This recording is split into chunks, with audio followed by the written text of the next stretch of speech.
Hi guys, I'm Shmee. Hello and welcome back to the channel where you join me today here in a studio to take a look at the car that lies beneath this cover, the new Mercedes-AMG GT. Let's get the cover pulled back and reveal the GT 63 4MATIC Plus Coupe, the new second generation AMG GT. And we're going to go through this car today in detail, a walk around of the exterior, talk about the design, for example, this very sporty front end with the GT Black Series inspired grille configuration. From the side profile, the car has grown a little from the previous generation because it is now a 2+2. You can opt to have a rear seating configuration as well. We're going to dive into the interior in full, go through the displays, the different systems and controls that you have in there. And this particular example, where's the aerodynamics package, as you can see as well. We'll talk about some of the different options. I've been waiting to see this as someone who has owned 4 different AMG GT models to date, and of course somebody who's driven an awful lot of miles in them, including the GT Black Series, but it's finally here, the new 4-wheel drive second generation AMG GT. Let's take a full first look. Let's start with a walk around, a quick 2 or 3 minute overview with all of the headline things that you need to know about the new Mercedes-AMG GT. Now, to set the scene, we're here in a studio unlike any other. We've got the setup akin to the marketing and communications images, as if we're out in the desert on the road experiencing the car, because the GT from AMG is a mix of a powerful and sporty machine that's also suitable for everyday driving. And there's so much to show you through with this car. It's actually impressed me an awful lot more than I expected since walking in the door to be able to take it in, and we're going to go through that now. So this model is the flagship of the line, the Mercedes-AMG GT 63 4MATIC Plus Coupe. Beneath this sits the GT 55 4MATIC Plus Coupe, and of course there'll be future derivatives down the line as well. But to start at the very front, you have this GT Black Series inspired front grille. This is all for cooling at the front. In fact, we've also got the air panel with the active airflow management, and we've even got some active aerodynamics underneath the front spoiler as well. In the center, we have the sensor for the adaptive cruise control, along with the 360-degree surround cameras, emphasizing that this is a car to drive in all circumstances. We've got the Affolterback crest, as we saw introduced on the C63S E-Performance, which will be on all AMG derivatives going forwards. Coming round, digital light, the new headlights. We've got the 3 eyebrows over the top, but these have effectively 1.3 million micro mirrors to project an image through out onto the road, and a pretty cool startup sequence that we'll see in a moment. Continuing around, we've got the lightweight 21-inch forged wheels, carbon ceramic brakes, which are an option behind, fit with the new Michelin Pilot Sport S5 tyres. We also have the AMG Active Ride Control, a semi-active hydraulic roll stabilisation, very trick technology to enable a comfortable ride, along with a dynamic drive when you want it to be as well. We've got sporty features in the design to make it look like it's going fast, even when it's parked still, and of course a completely new look. The car is longer than before, it's about the same width, slightly taller, because now you have the 2+2 optional configuration. As we come towards the back, we've got the rear wheel steering as standard, 2.5 degrees of steering here.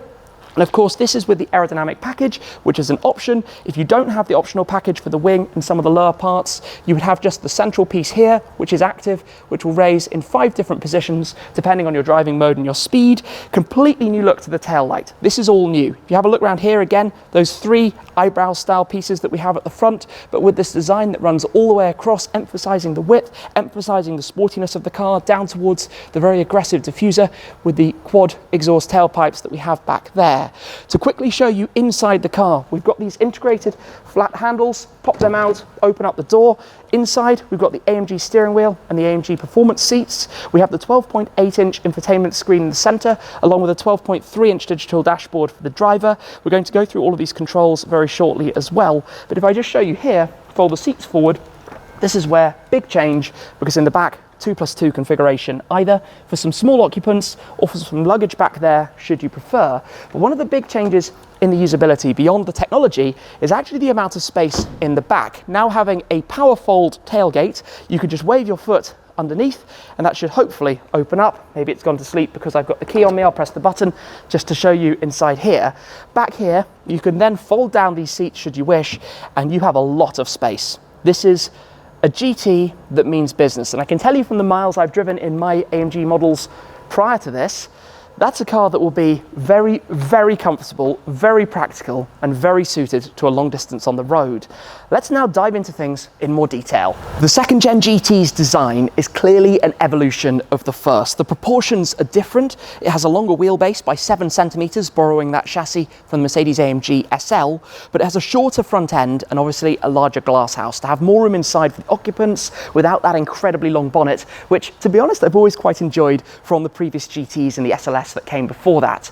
Borrowed from the SL is very little, the engine, of course, and in terms of the bodywork, the doors. Nothing other than the doors. The look is distinct, it's very much the GT, and as you can see, it is a very sporty looking machine. If we come back to the very front though, you see how it almost undercuts, how the grille is given this slightly forward lean, which again introduces more of a sense of the fact that it means absolute business. If we come and take a better look inside here, you can start to see these active air panels inside. These open and close depending on the cooling requirements to obviously reduce drag when it doesn't need to be cooled even further, or to allow the extra cooling if, let's say, you're out on the racetrack and driving it hard.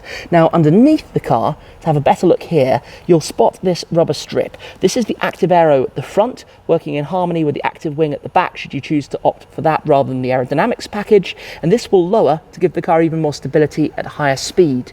As we continue around towards the side, you've got these air curtains. So the airflow is managed around the side of the car, and in fact these additional pieces are part of the aerodynamics package as well, these extra flicks which both give it more presence but also even more aero work as well going on here at the front. Now I want to show you the headlights. I think this is a pretty key feature. I've got the key for the car just here. If I press unlock, we can get a little demo of exactly what they do when the car wakes up. You've got those AMG graphics projected onto the screen in front, then the Mercedes-Benz star and the AMG logo as well. So quite a fun little feature for your entry and exit from the vehicle, as well as having other technological benefits. For example, the way that they can obscure and block out lights or other vehicles that are coming towards you, or even project down onto the road. The ideas are endless for that going forwards from here.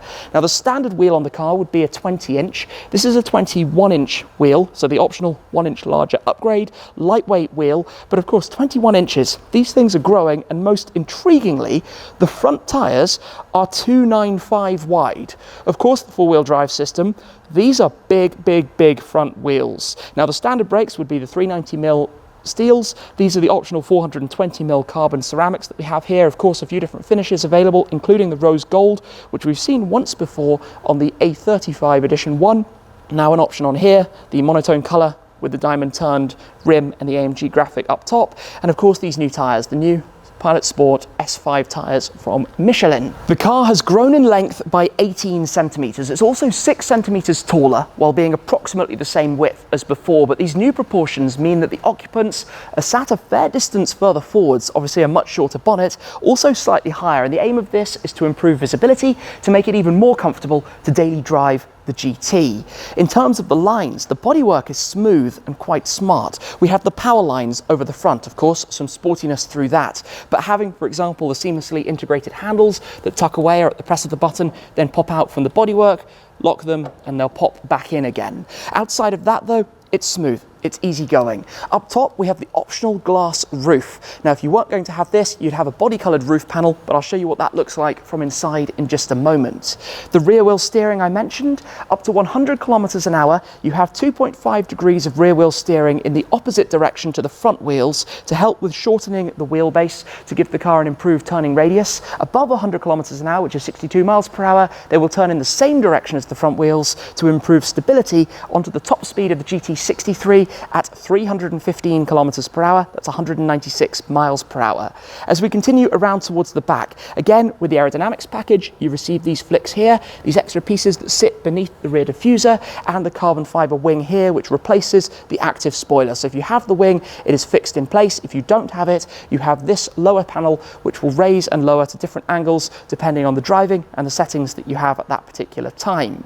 As we take a further look around towards the back, it is a completely new look here. Very significant change from the previous generation. Of course, still in line with the family, the GT and the GT 4-door, for example, the enlarged version that now has the 63S e-performance, perhaps a hint of things we might see with this in the future. But we do need to get on to the engine and the powertrain in just a moment. On to the engines then. Let's pop open the bonnet so I can show you the power plant that we have in the GT63. Give that a pull, single pull on here, back to the familiar GT setup as opposed to the Black Series, which was a double pull down to its radiators. We've got a catch just underneath, lift this up, and we have the engine from a Falterback. Now in the GT63, we have a 580 PS, that's 420 kilowatts, 800 Newton meter, 4 litre bi-turbo V8. It's a hot V, twin scroll turbo sitting inside the V of the 8-cylinder engine, and in the GT55 we have the same power plant, but in that case making 350 kilowatts, that's 476 horsepower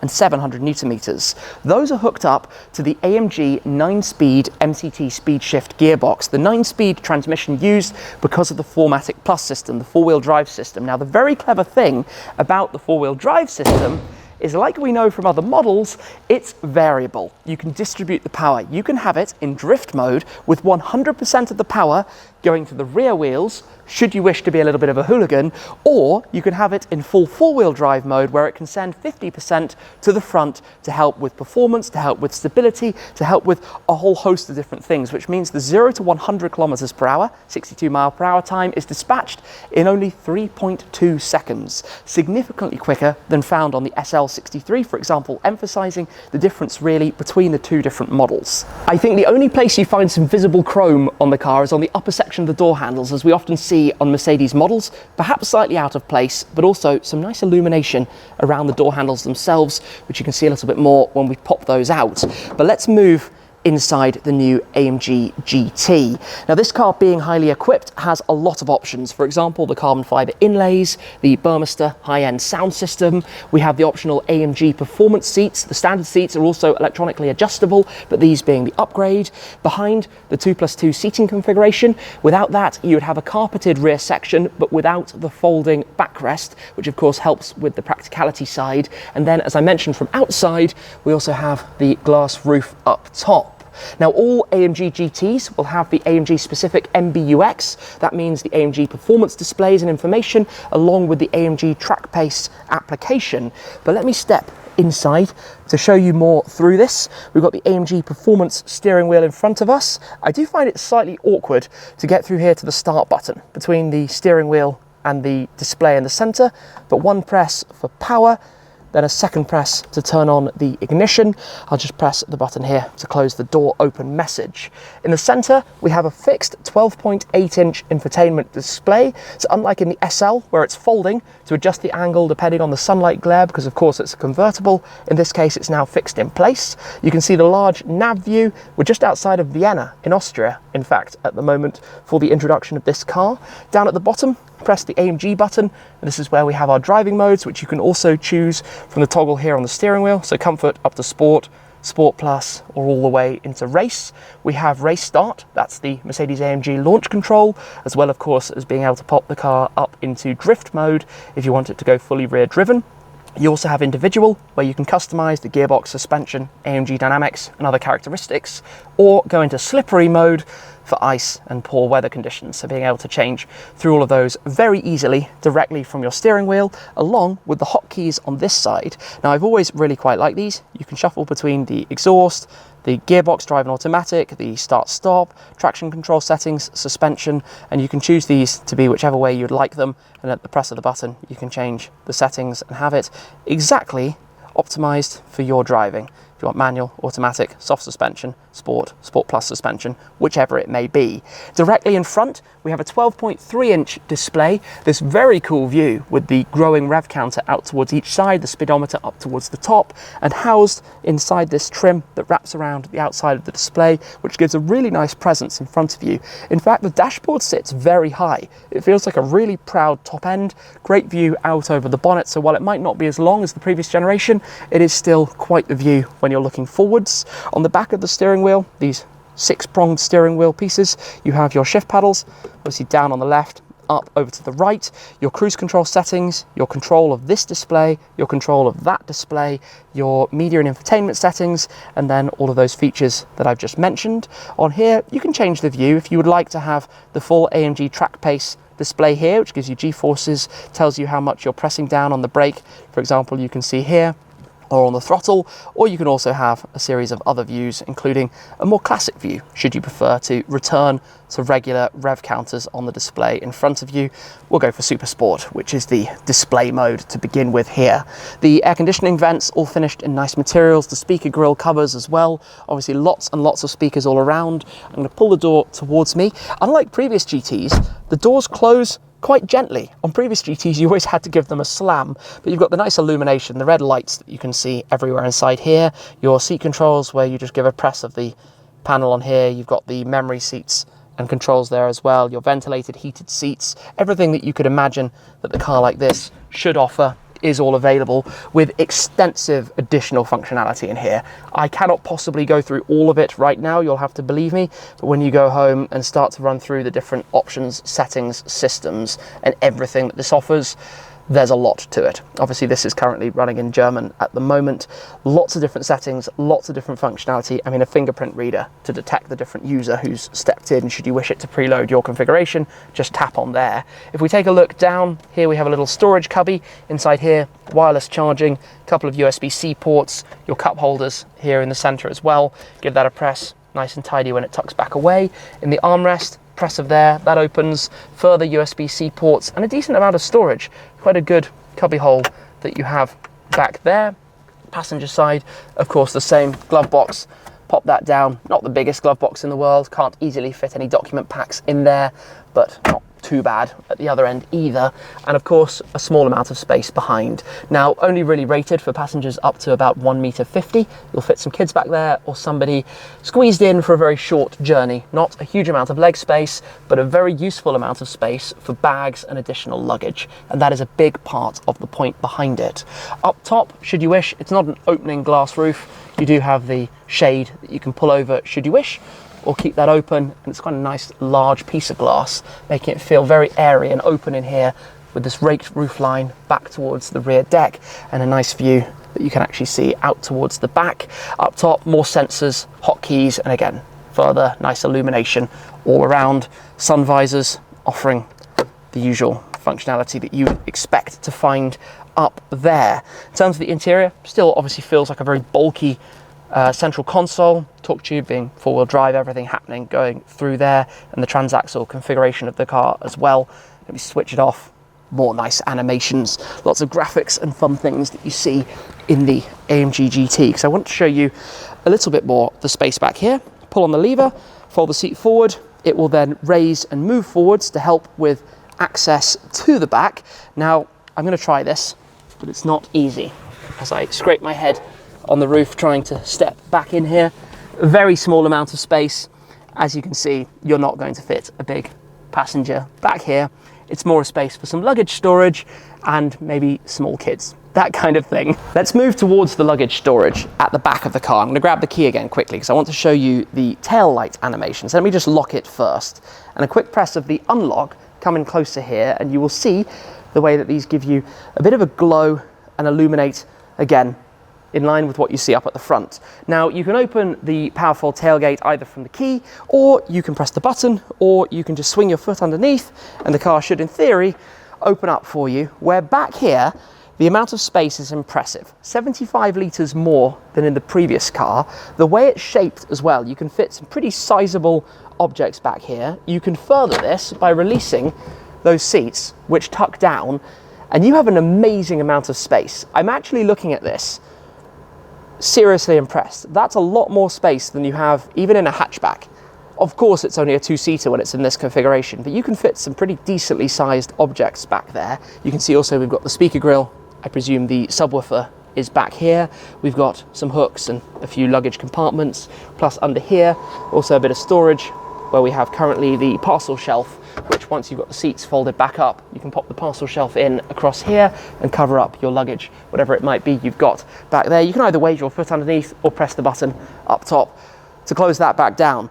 Practicality-wise, in terms of the storage inside for the driver and passenger, in terms of having the rear seats and the amount of space that you have in the boot, in the trunk, this has moved on to being a really, really very usable car. And I fit some pretty unusual objects in my AMG GTR, Pro, Roadster and GT Black series, but that takes the game even further from that perspective. With the different models of the new AMG GT that are available, the 63 will be worldwide, the 55 will be predominantly in Europe and in North America. I suspect in the UK we're likely to only see the flagship 63, but that's no bad thing if you ask me. Now, as somebody who's driven a lot of miles in the AMG GT and in the SLS, which was the predecessor, probably over 60,000, over 100,000 kilometers in total across the cars that I've owned, this is something I've been following, something I've been waiting to see, having seen the prototypes running around the Nürburgring Nordschleife, having seen the test car, the disguised covered car going up the hill at the Goodwood Festival of Speed,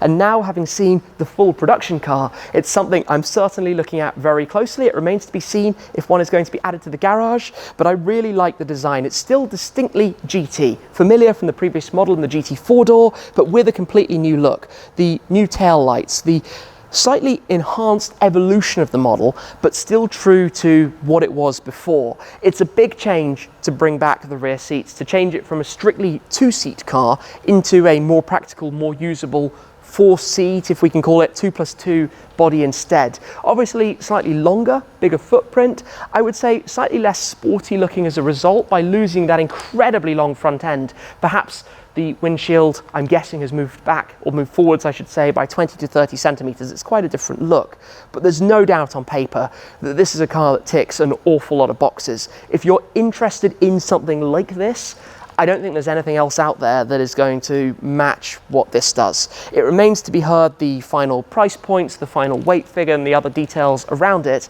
but from what we've seen today, this is a very cool thing and no doubt going to look really good out on the road. There are going to be some other color configurations available. At this point, we're seeing it here in the high-tech silver as it's been shot, but no doubt at its global introduction during Car Week in California, it's going to be launching in other shades as well.